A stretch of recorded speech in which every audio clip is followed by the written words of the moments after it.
Hello, Mike, and welcome to the show. Hi, Jason. Great to see you again. Great to see you too, my friend. I'm glad everything's going well. So it's been a busy 18 months for you and Christopher Ward. It's been fun to Slightly. watch. Yeah. That's what we're here to talk about. Just some recap real quick. I'd like to recap like in a nutshell the year. It's been over 60 events. I counted 4 countries, and then a whole bunch of stuff going on down there in Dallas, which I thought was pretty interesting too, which we can get into. Yeah, 60 events was a crazy thing to do. And one of the first things I told Mike France was just let me ride. Don't worry about tiredness. Don't worry about schedule. Don't worry about the places I go or the time it takes me to get there. Just let this first year, especially the first year, this last 6 months has been slightly different. But there was a lot of bridges to be built, a lot of foundations to be built upon. And some places that had never seen Christopher Ward in the metal. And so it was really important that first year was massive in every sense of the word, but also I could only do it with the support of my wife and my family. I told her what I was looking to do or plan to do, but it was a ton of fun. And the watch community said thanks. They opened their arms, and in a nutshell, Christopher Ward here in North America is a very different animal now, because there's a lot more people that understand the nuances. And it's not just, with all respect, about being reviewed on a podcast or being reviewed on Instagram. People have got to see it, and that has got real power in the community now. And that's what I wanted. Yeah, it's definitely true. I mean, once you get out there, like we talked about earlier, a little bit of context goes a long ways. And sometimes that tactile context, I think specifically the tactile stuff, like being able to handle stuff and seeing the people behind the brand, I think that really, really matters to a lot of people because it makes them feel a little more included in what's going on with the whole, Oh, the for whole, the sure. whole situation.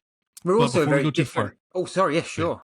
no. Before we go too far, let's get this wrist check out of the way because I have a horrible habit on my show of realizing I haven't done a wrist check like 15 minutes into it. So I'll go first, and you're the guest of honor. I'll let you go last, but I'm wearing my C68 hole. Man, it looks good. Yeah, my favorite. I mean, the whole thing's beautiful, but for me, it's the bezel, the blasted bezel. I That feel the just really same way does it for about me. that watch with that sharp grey dial, but you with that new ink, it looks good. Thank you, sir. Thank you. Thank you. A little summer. I can't get summer off the arm, but I can always, swap out watches for something different on the wrist. How about you? I've got the 60 Trident Lumiere with the orange Yeah. dial. This was a bit of a smash, obviously, when it came out, and this is also my I told you so moment to the guys back in the UK, because obviously the black was going to be the best seller, but we didn't make as many of the oranges as we did of the other two colours, and that sold first. Excuse me, and that sold fast. So yeah, I love this watch. It really, really is the best of a good dive watch in our collection. Oh, yeah. And I think it's funny. People that don't dive don't realize just how popular that orange colorway is. It's the only. I mean, it's Yeah. the last color your eyes see when you go under the water and you lose the light. We might have turned it up a bit much with this and the Global Light Lume, but the finishing of the bezel, it's a satisfying click. The thin case, Yeah. the 56 hours of power. Yeah, everything about it's proper. So yeah, really proud to Oh, wear yeah. it. Yeah. We were lucky enough to check some of those out when you came out for the Red Bar event in November 2024, which we'll get into all that stuff in a minute. But it's just a really solid watch. And I think it's definitely contends with a bunch of other similar metal pieces and stuff like that in the market. So nice piece. That was very diplomatically said. Well done. Hey, you gotta do what you gotta do sometimes, my friend. Yeah, I All do right, get so you.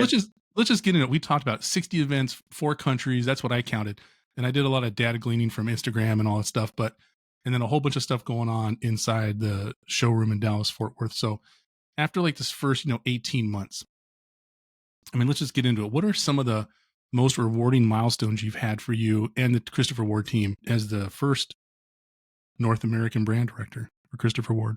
Well, that's probably the first one to have that title and to be given the trust by Mike and Peter, and now Sarah, our COO. It's just been incredible. Christopher Ward is and always has been an online brand, D2C, but in the US they had Wind Up, and that was excellent. Worn and Wound have been partners of Christopher Ward's for 14 years, and we were at the first Wind Up watch fair in New York, and I've seen them from a distance from my time back in Brahman and of course Zodiac, but to join them and understand the watches and understand the nuances that can be missed by outside of the brand, but also what sometimes is missed inside the brand about how we're perceived. I've loved navigating it. And so to have that title as brand director, to lead the charge, to be the face and the voice, as well as, being trusted by Mike and Peter to take their words and make them my own, but obviously having the same message has been incredible. And so to run around and to meet the people and do it in places that no one expects. And I think that's been really, really cognizant, to go to places that no one really gets to see, or communities that are always kind of left out by the bigger brands. That's been huge. And I felt a massive wave of thanks for that. But of course, opening our first home in Dallas was massive. I mean, it's coming up to a year. It'll be a year in September that we've opened. And just this week, we're recording middle of June. A year ago, I got the keys for that. And I remember sitting on the floor of an insurance building. That's what the office was. Eating a Chick-fil-A, just looking at the layout and seeing, I can see people being greeted there, walking to the table there, hopefully checking out, buying a watch or two on that side. But it's surpassed all my hopes and dreams, and the amount of people that have come through it from all over Texas and the country and the wider world has really shown that tactility, people, people buy people is the old adage, but it's really, really been proven in that little room. It's awesome. Yeah, and it's I gotta admit, man, I was a little, I don't like the term FOMO, but a little jealous, man. I was like, man, like Texas. I mean, but it made sense why Texas got. But I was like, it would be really cool to be able to go check that out, like in a quick short drive, because I really think that boutique experience, when it's done right, Yeah. right. And I knew, like the second the word came out that you guys were doing, I knew that boutique situation was gonna be done the right way, to make it welcoming and warm and inviting to people, and not probably not pushing on sales and all this No, other not stuff. one thing. Not one Yeah. bit of pushing, and there's no glass, there's no white glove service. Not to be detrimental to ourselves, but we want people to come in and feel like you're at a Red Bar event, you're at a trade show, but without that rush of 2, 3, 4, 500 people. You get one-on-one experience, an hour's time that's just for you. Sometimes we double up, but the room's big enough to do that. And then we also have, obviously, all of the watches there. So boutique for me always was a word that can be a little bougie in the nicest way. It's a Yeah. showroom. It's a pure showroom. So if someone looks at the watch and they go, okay, I get it, walk away and don't buy a watch, but they tell 3 of their friends that they had a great time, I've done my job. But more often than not, it's just to affirm that they've seen it online. They need to see the light catchy case, feel the finishing, understand how that sizing fits, because there's a lot of sizes in Christopher Ward. And if we were traditional and going into a retail store, you wouldn't have the expansive collection that we've got. It would just mean we'd need massive amount of retail space in a showcase. These showrooms mean that we don't need that. We've got a table, and when you throw things on the table and we're swapping bracelets, and we'll have a Dr. Pepper here in Texas, or you want a coffee, or it gets later in the day and we can give you a beer to relax, we'll do that.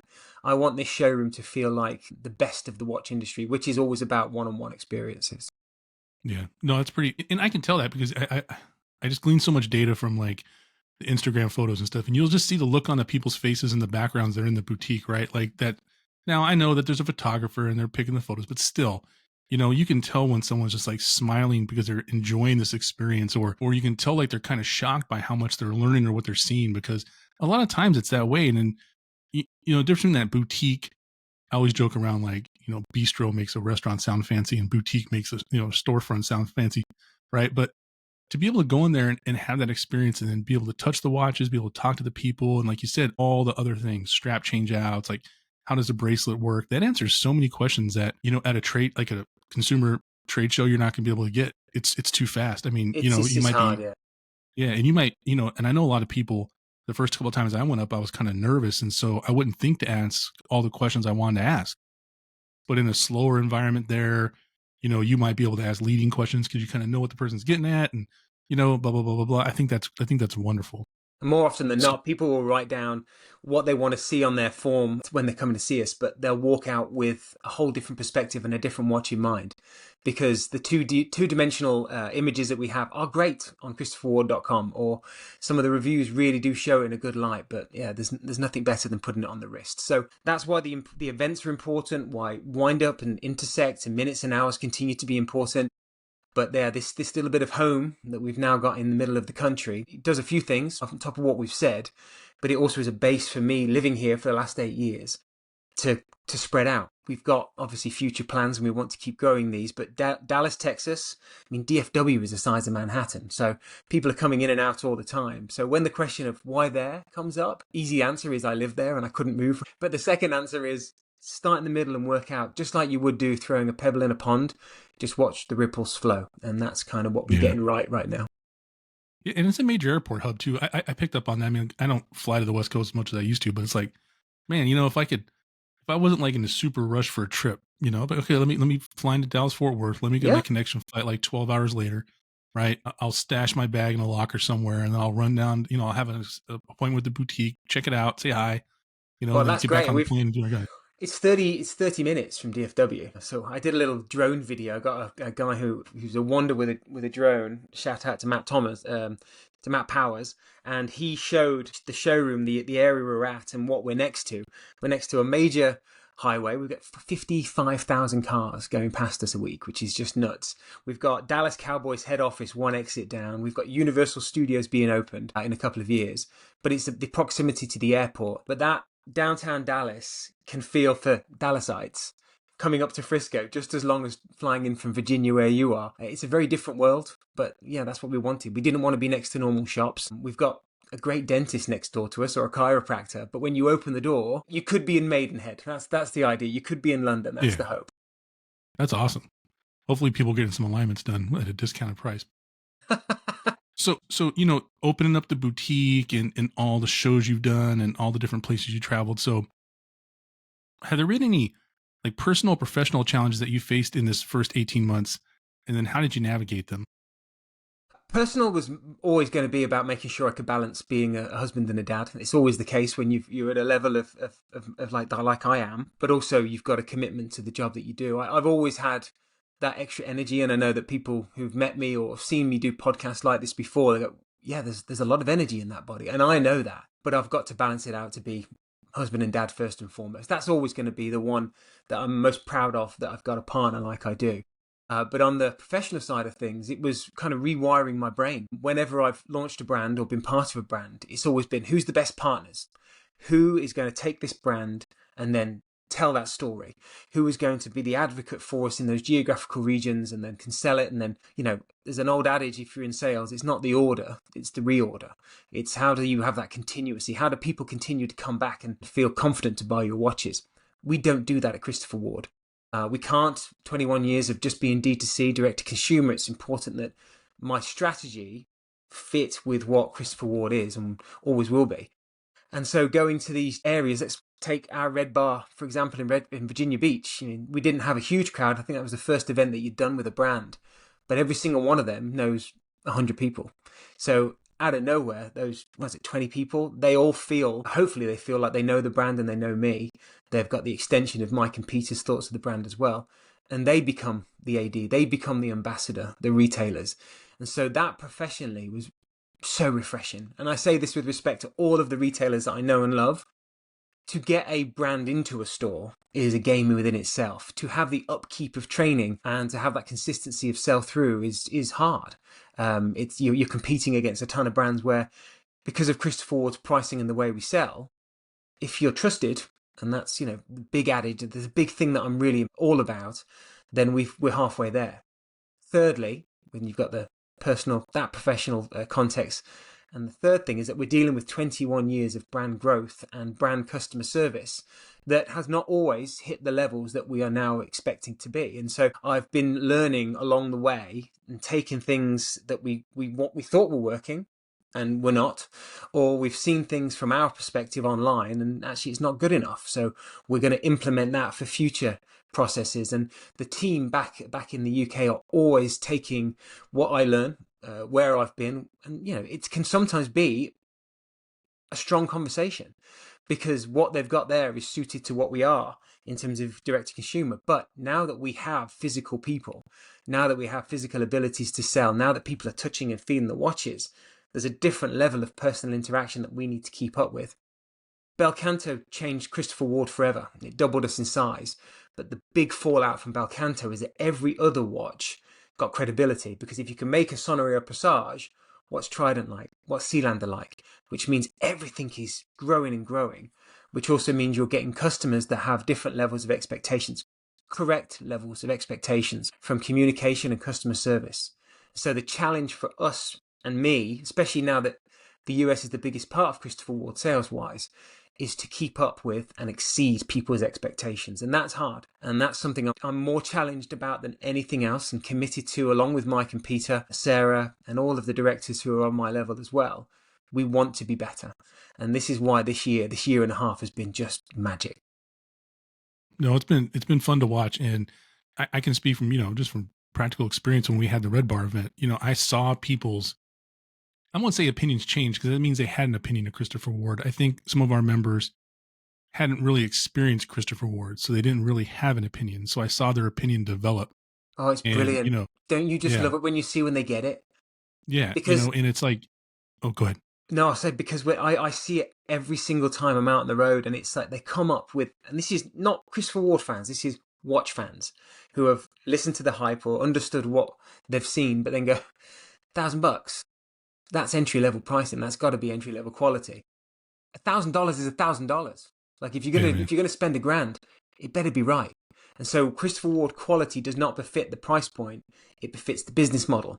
So when people get that in person, the hesitancy or all the feelings of I'm not sure about this just melt away.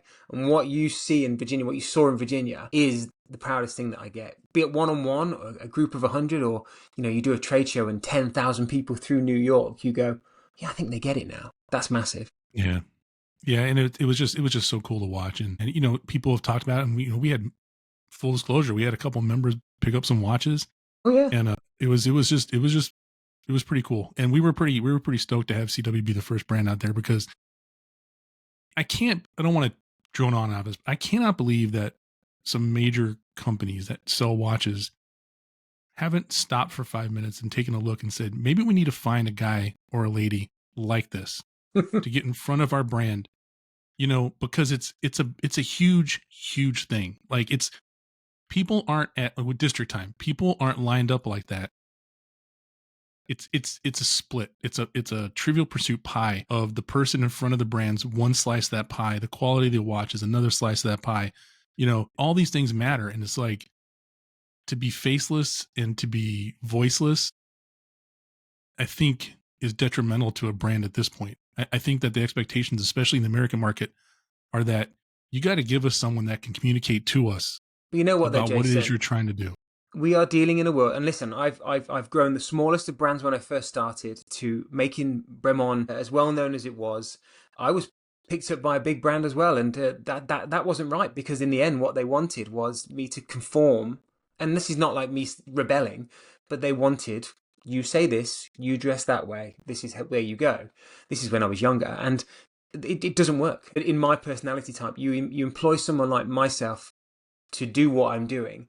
But that also means the people above me, the people who own the brand, have way more confidence in the people that they employ than maybe what other brands might, because they say, do it. You're employed to do this. There are a lot of rules and layers in certain brands which are deserve to be there because there's heritage and history, and there's the size, and you're looking at some brands that could be billions and multi millions, and it's got to be this way, this time.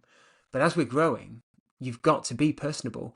And so I don't bemoan anybody, or I don't look at anybody in a negative light if that's how they want to run it, but they've got to make sure they employ the right people to do the right job. And right now, out of a couple of years with Zodiac, which you and I obviously went through my journey there as well, I wouldn't have left if I didn't see what the ambition that Mike and Peter have within Christopher Ward, that they saw within me.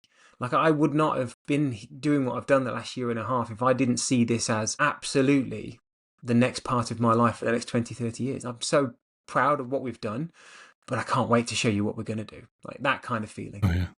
Yeah. And it's a real leadership lesson too for anyone watching. Like, I'm sure, Mike and them, they, it's their baby, and it's hard. It's Oh got to my be gosh. hard. Like, like you know what someone's capable of, but you still, like, you can only control what you can control. You can never control the outcome. You can definitely steer yourself that way, but to take your hands off and actually delegate authority, delegate, responsibility, it's a difficult thing. So it talks a lot about leadership, that they're basically like, yeah, Mike, take off and run.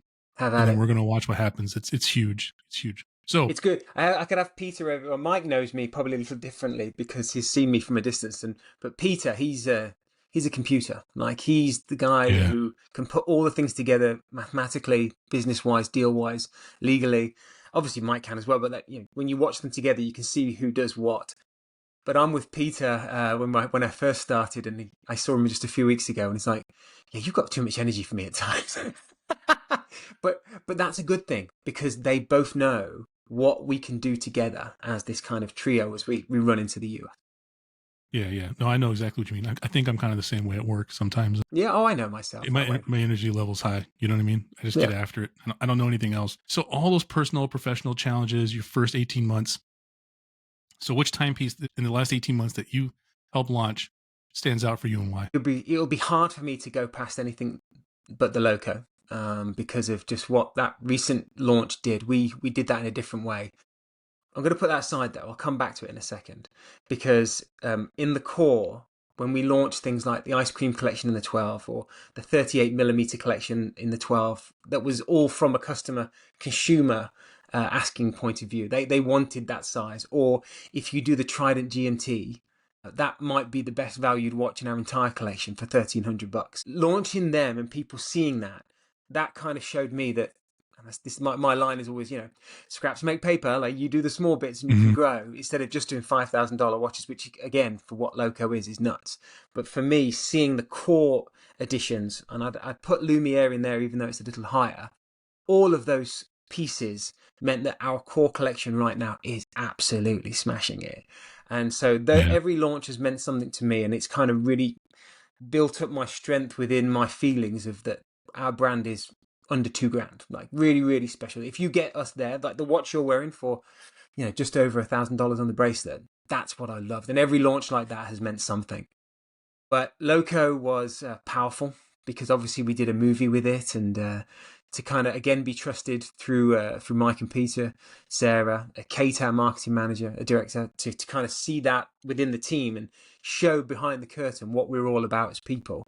I love that. I thought that was grand. And when we saw the watches for the first time, and you saw that free sprung balance wheel, or turned over the case and saw 6 days of power, and it was on the strap under $5,000, it just was like, wow, look what we can do. And that blue watch, the Pasadena Blue, I was in New York a couple of weeks ago. I was having dinner. I was on the Brooklyn side of the bridge, just looking at downtown. And this lady, she ran over and grabbed my wrist, and she's like, "What is this watch? I have never seen anything like it." She's German, that's a terrible accent. And it shows what that watch and that top level of atelier watchmaking that CW has, and what we're capable of, what it means to the community, or for people who just look at things that are beautiful. And it really is special. But to give you my final answer, was the 12X. Now, I'd not been at the brand through Belcanto. I've not been through the brand just after that, so I didn't see the magnificent rise and the craziness of 18-month wait lists waiting for those core Belcantos. I was at the tail end of it just as we were coming out, and obviously we caught up with the back order and we released the classic, but without those guilloche dials. But the 12X showed me what new audiences mean to Christopher Ward, because that's our in-house movement. The movement was called SH21. We've had that movement for 10 years, and the X was to celebrate 10 years of having in-house capabilities. The first British brand to have our own movement in 50 years. Like, it was crazy that they did that 10 years ago. Belcanto brought a whole new swath of people to Christopher Ward. So when 12X came out, it was amazing to see the reaction of, they've got in-house. What are they doing? How's a watch like this going to be $5,000? Do they think? And there was a lot of great, but also so much misunderstanding or not knowing that we'd had this movement for so long. And I think that was kind of a light bulb moment of me, that no matter what we launch, people know us as, entry-level pricing with great quality. But now that we have the Atelier collection from Belcanto, Moonphase Moonglow, the 12X, and now Loco, that showed me that every time we launch something new or big or innovative, it's a different way of positioning it and us. And I thought that was really, really special to see the reaction of it, good and bad, for misunderstanding and us learning from it. But it also showed that the whole world woke up after Belcanto to who we are. So if we just say, here's 12X, but we don't give context of, in a bigger way, of 10 years of evolution to get to it, it can sometimes be missed. But I loved being part of that, because that's when I really jumped into, and this is maybe not my role, but you see that I'm social. Like, I like being on Instagram. I tell my story. but I also monitor the Christopher Ward forum, the enthusiast group, the aficionado groups on Facebook, the new app Watch Crunch, or Reddit, which is a minefield. But you could see these little bombs popping up here and there. So I was like, all right, boys, I'm going in.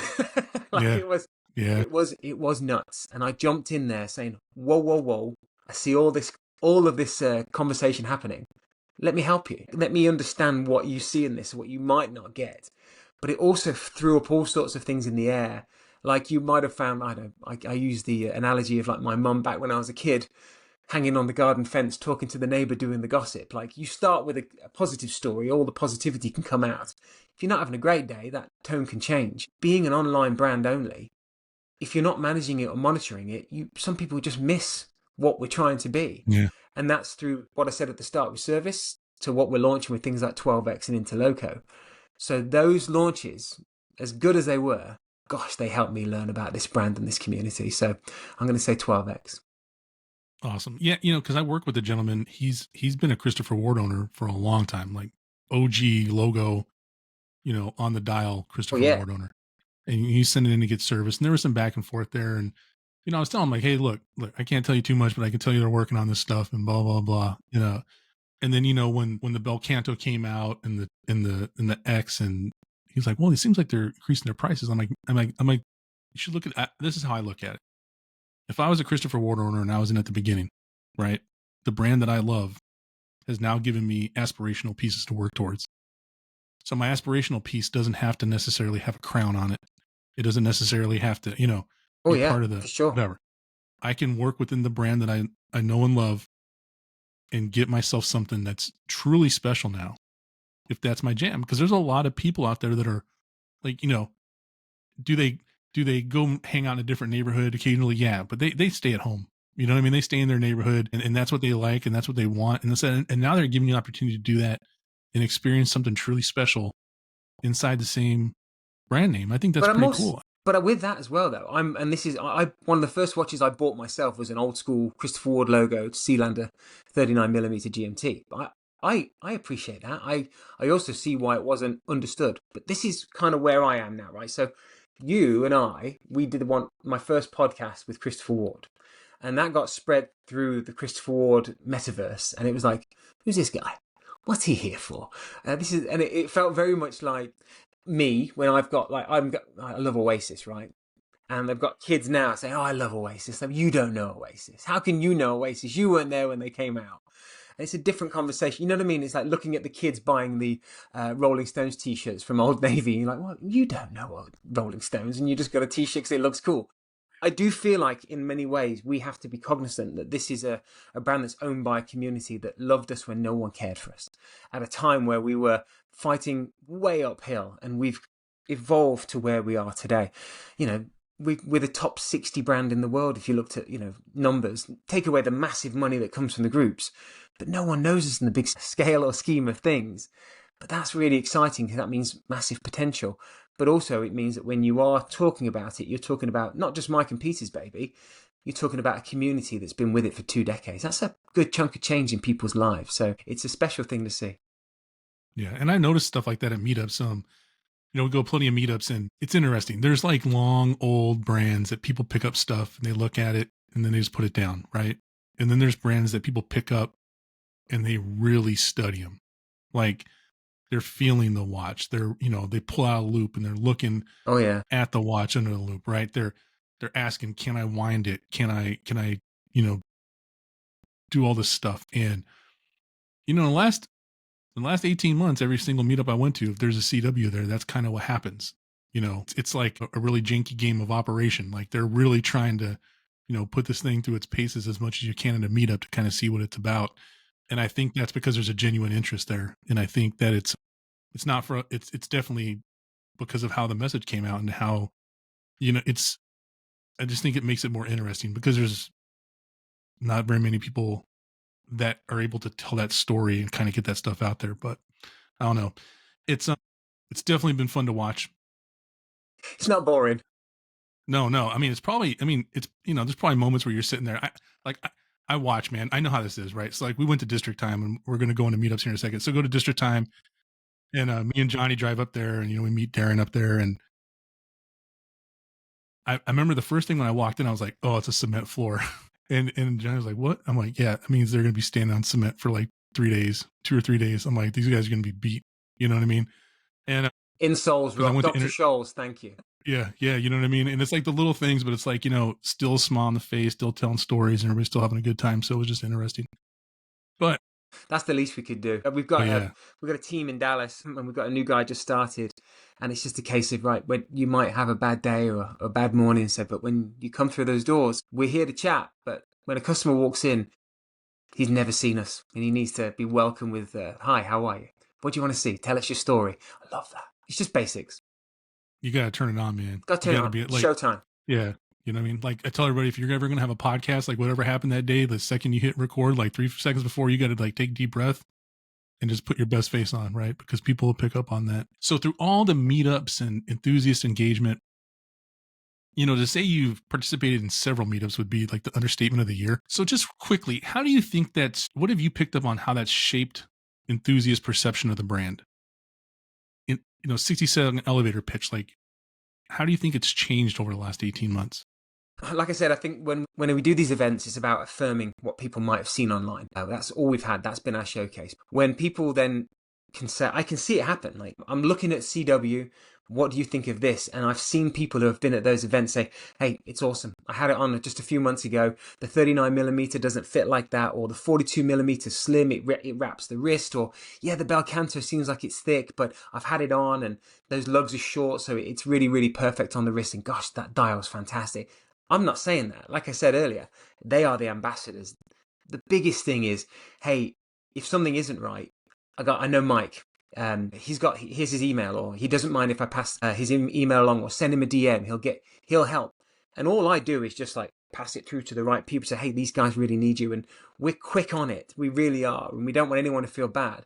But obviously, when there's a lot that can happen, you grow as big as we've gotten in such a short amount of time. There is a system, and sometimes I got to make sure that the people are kind of looked after in a different way. But people now don't just go boom straight to Reddit to complain or say this is how upset I am. They go, give us a chance, Mike will get you. And that's because of these events. And I think that is the biggest thing, because we're not just saying the big bag wolf online and we don't care about you. There's actually a person and now a team. And I'll give a shout out to Trey Foote, who's our showroom manager in Dallas. He's going to be he's showrooms manager. We'll give a little secret. We're going to grow as we keep going.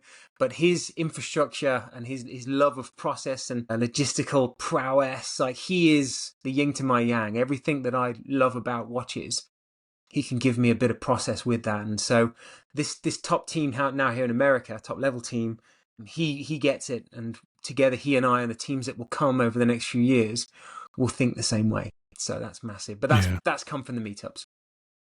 Awesome. So, you said that earlier in the conversation that North America is kind of taking over the biggest amount of sales and stuff. So transitioning from that question to this one, what surprised you most about the North American enthusiast scene compared to other regions that you've been more experienced with? Well, North America, if I'm being honest, has been my only scene. I mean, I moved to America in 2000, was really starting in the watch industry then.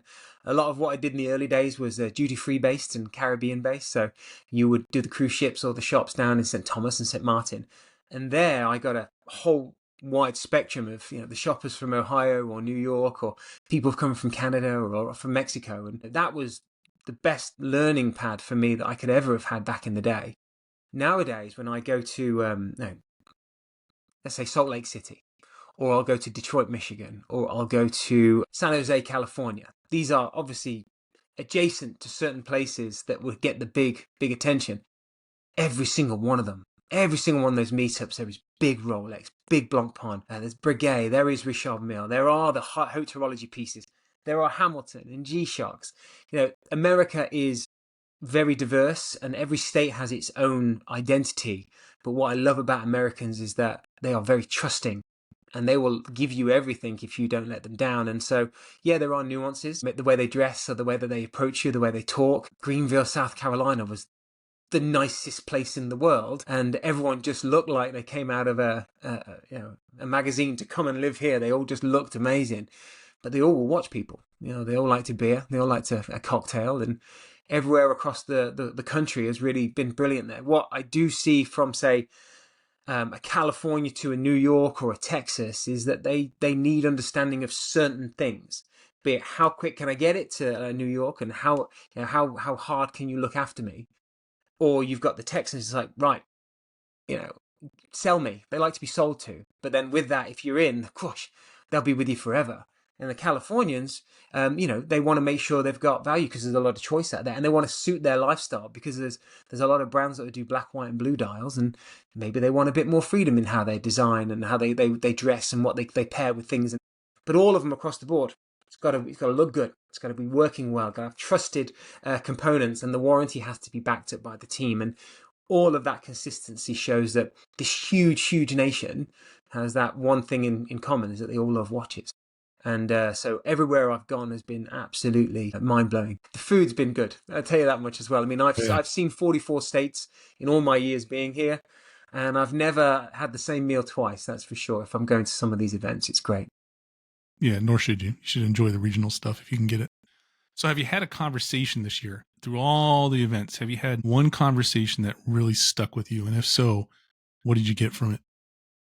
I've had a lot of conversations, and they've all stuck with me in many different ways. But one guy, say this, and this is not to be showy to him, but when I wanted to open Dallas, Mike and Peter says, "Okay, why?" And I says, "Well, let me show you." So they came over, and I picked them up, and we went from Dallas Airport. There's two major roads through Dallas. One's a tollway, one's an old I-75. Any American listeners know there's always a 75. The old school money, the old school routes, the old school business. And I showed them all of the infrastructure. I showed them back and forth, the suburbs, the Texas stadiums for the high school games when you've got 14,000 seaters for these kids. It just blows our mind. But I wanted to show them an event. So not through our own CRM, our own systems for data management. I have a list of people that I've known for years that are in the area. So I sent an email that I'm going to do an event at FC Dallas's football ground, soccer stadium, and over 220 people came. And this was like last minute. They all came, overlooking the pitch. It was brilliant.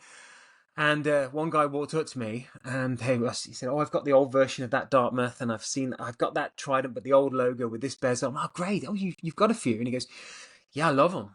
I said, "How many have you got?" And he went, "I've got 97. And I went, "What?"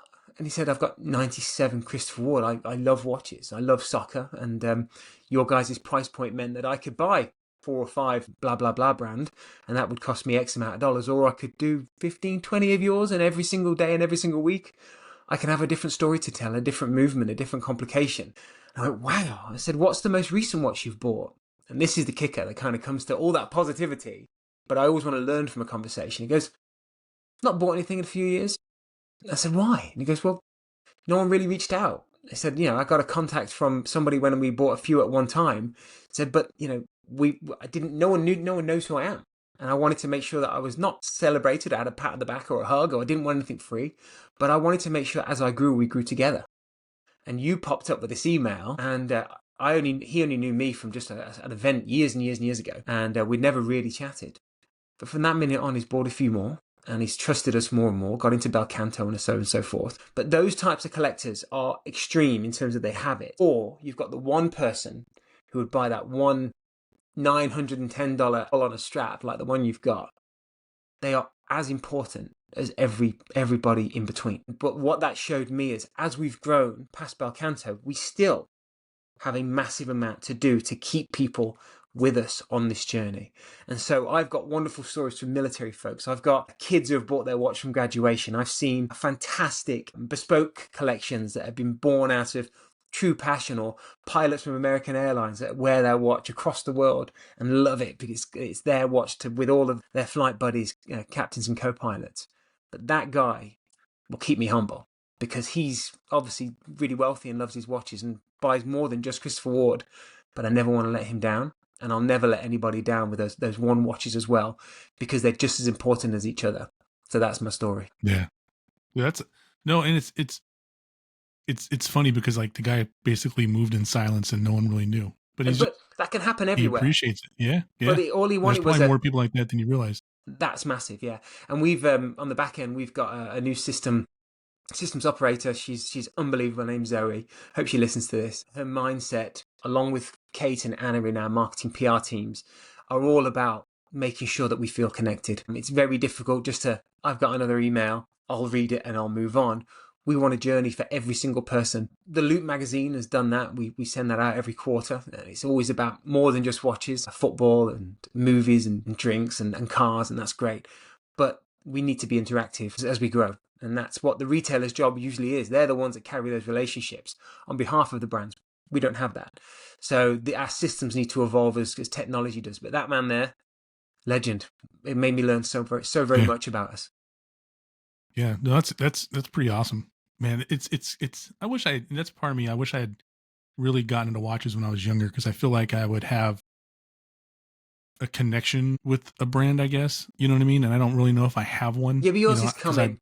Your design language is yeah, coming. I mean, from what you've done with the early days with that Zodiac that you got on base, or through even trying the bronze trident that now has moved through your hands to someone else. I love that because you're part of this fabric of watches. And what I do know about you, Jason, is you always put that watch to a good home. It's never about just the money, and you do your due diligence on the front and the back end.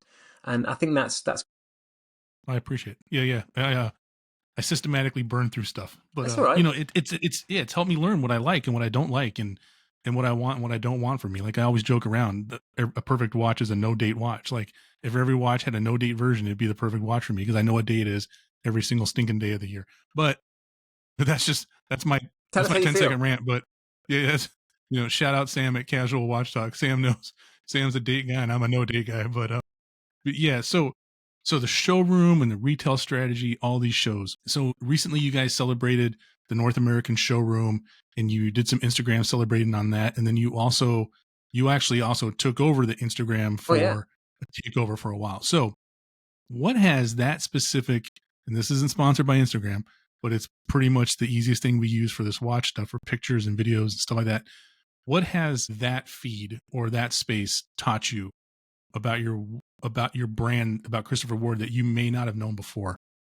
Well, you got to really give props to people like Andrew and Patrick back in the UK who manage our social feeds day to day. The questions that come in, and not just on the comments, but the back end and the DMs, and the things that they get bashed with are huge. I mean, I've got a nice following for an individual, but not like 140,000 people that are just looking at you to make sure you represent them. And that trip that I had the takeover for was, I think it was when I was in the UK. And I did. I went. Yeah, that was crazy. So I took what I did in America and I've done for almost 2 decades to the UK. There's a really great guy called Declan Strange. He's been part of the brand forever. Chris Ward himself, actually, before leaving the company, gave Declan the opportunity to sell Christopher Ward in that Park Street, that first office, in that front room. If you've ever been there with the yellow door, he was selling watches out of a little case. And Declan's been a huge proponent to Christopher Ward's story. And he came over to the US for a few different shows. And I just looked at all the things that I was doing here. And then you look at the UK, England, Northern Ireland, Scotland, and Wales. It is the same size as, well, you can fit 3 of them into Texas. Like, it's tiny. But in terms of the grand scheme of things, it's the 7th biggest watch market in the world. It's obviously our home as Christopher Ward. But if you go from the tour that I did through the south of England up through Bristol and then to Manchester into Scotland and around to Liverpool, back to London, every single little town or city is a different country compared to, I think, the grandness of America. I mean, East and West Texas has differences, but Texans are Texans. And, you can do the shiny stuff in Dallas, or you've got the heat and the oil and gas down in Houston, but it's quite similar. You've got to go coast to coast to really find massive differences in mindsets and dress and how they live. But America has that. I was challenged in every single one of those geographical locations personally, and I felt it through the Instagram feed that I was doing. There is a politeness and a welcomeness of the Bristolians, and then the Mancunians and people from Leeds are, go on then, show us what it's all about. Like, there was a strength to it. But every single place that I went said, thanks for coming and thanks for sharing the story. What we also do really well on Instagram, I think we do really well, is not just from my takeover, but we share their stories well. And the more of that is appreciated by the community. So that kind of was one of those things I left from there, saying Declan needs to get on the road more in England, and we need to share more of the stories from the guys and girls who are around this country, and then obviously around the world. And that was a massive takeaway, that we can be very, very buttoned up on social media. The companies can be. And if you look at the feeds and how it's all set out, you need it to be neat and tidy. I get it, but there's something quite special about being a little less buttoned up and showing the Yeah. stories as they are. I'm not going to talk bad in school, but a few years ago I was in the Caribbean and I worked obviously for a different company, and I had a guy. He was bigger, like he lived well, and it was a warm day. I think it was in St. Martin. He had a really bad but slash amazing Hawaiian shirt and fanny Yeah. pack. It was proper tourist looking kind Yeah. of fella. But he bought one of our watches, and that was a good chunk of change. I think it was like a $9,000 watch, and I put it on my social feed, and I asked our team to share it. And he goes, "Oh, he looks a bit touristy." I'm like, "Yeah, those guys. You might have a fanny pack on or a pair of jean shorts, but they've got credit cards and they love our watch and they invested in us. We've always got to invest in them. It doesn't matter how they can't all look like David Beckham." And I think that's the key with Christopher Ward, is that we are a watch that's for everyone. You can have the nicest collection where your Tom Ford suits and our watches will suit it. But I'm wearing a t-shirt that cost me $12 from Target today, and I think it looks good with my Lumiere watch. And I'm the brand Yeah. director. So what about the guys and Yeah. girls out there that are doing their own thing? There's nothing right or wrong. And that's the social media takeover that mattered. Yeah, no, and I think that's huge because I've noticed that about the CW Instagram, and there's a bunch of other ones I like where they're very personable. You can tell that they put a little planning into it.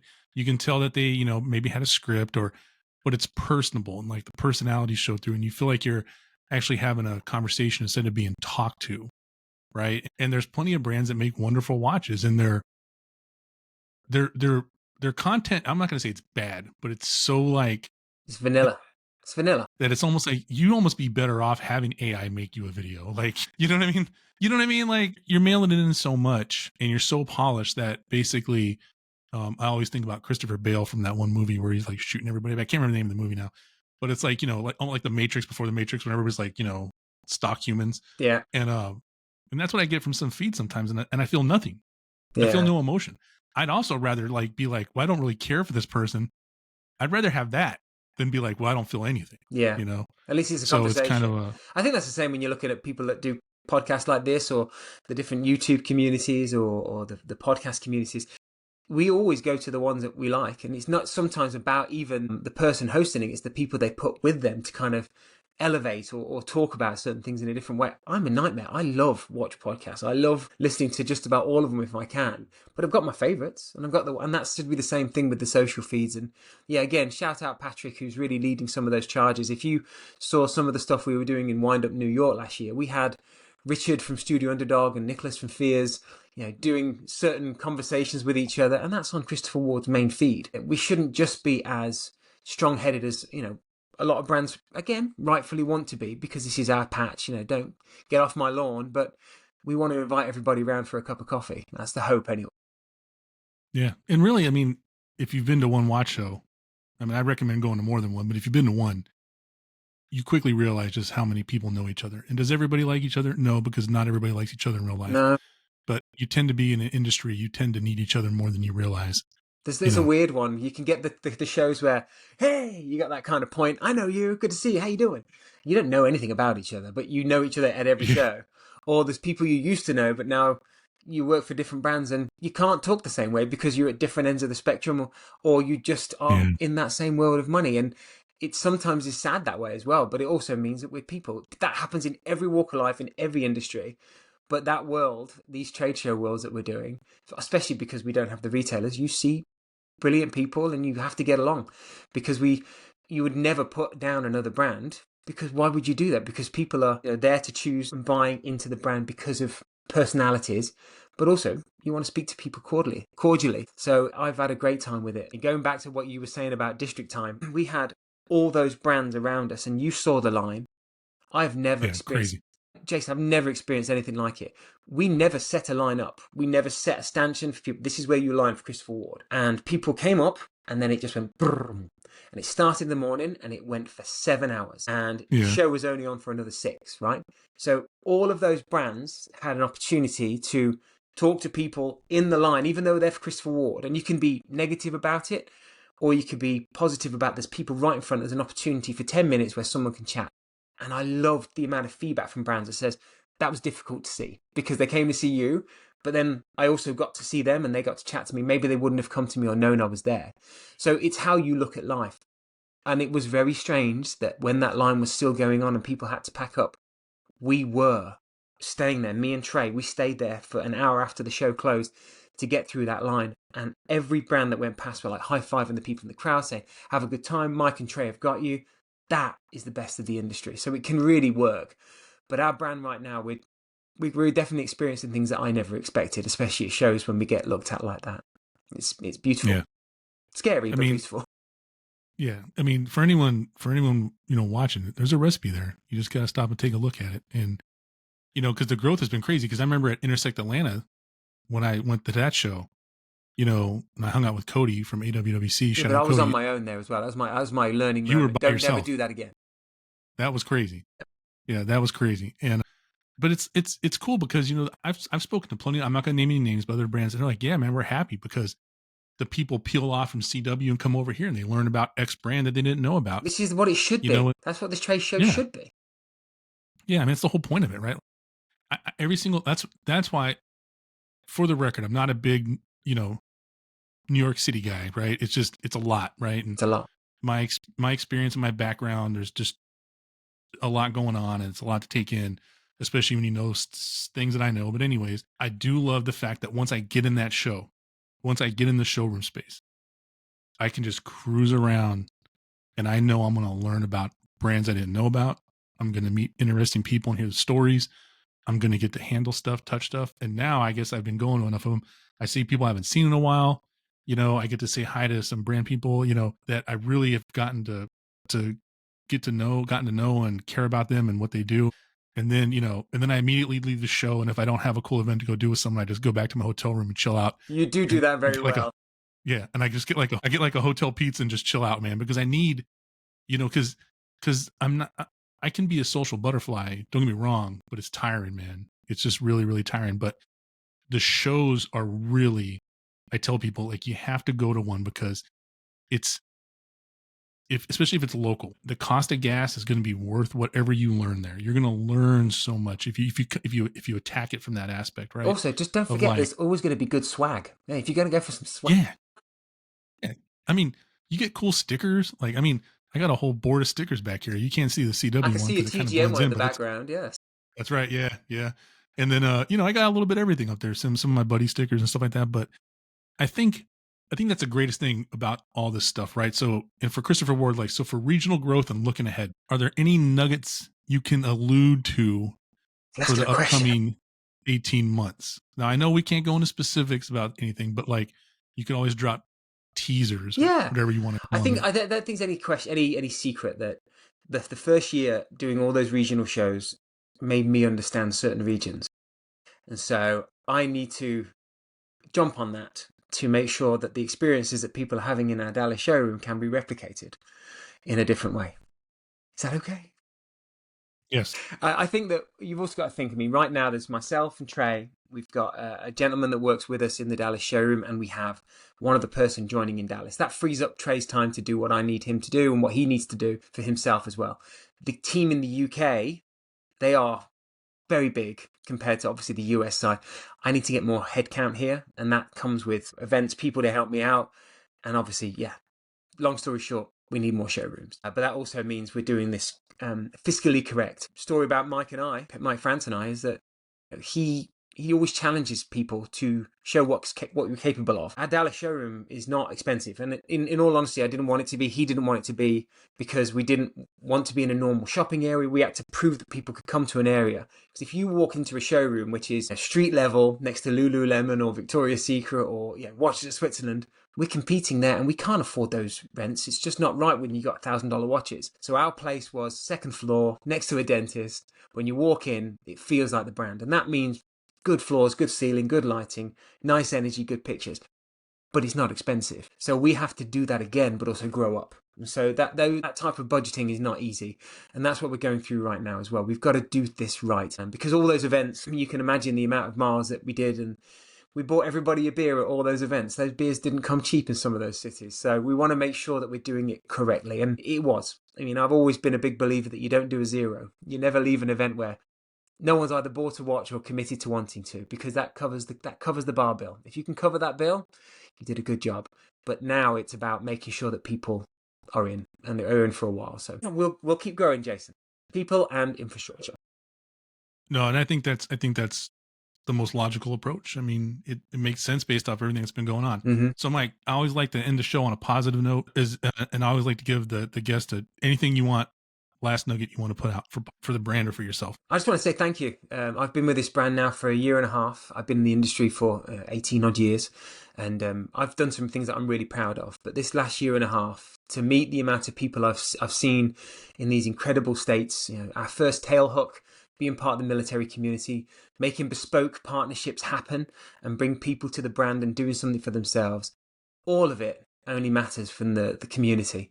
I also want to thank people for their patience as we continue to grow on a customer service level. We hear you, we are listening, and we will get better. And in many ways, we're just about there. But if you are having a problem, michael.pearson@christopherward.com is always open to everybody. I do not mind if my inbox gets full. I will pass it to the right person, and myself, along with all the team, excuse me, are here to help. But no matter what I do or what the guys in the UK or Switzerland are doing, the star of this entire journey are the watches, and they will continue to get better, I promise you. So just come along for the ride. And Jason, for the years that I've known you, congrats and thank you for all you do. And yeah, my positive thing to leave this whole show with is my friendship with you. I'm so proud of it. So thank you. Thank you, bro. I appreciate it. I feel the same way, Mike. It's been fun, and it's been fun watching you grow and just do your thing. It's much respect over there. So I couldn't end any better. And just thank you to everyone. Hope everyone has a good evening. And remember, at watchrolling.com, you make the watch. The watch doesn't make you.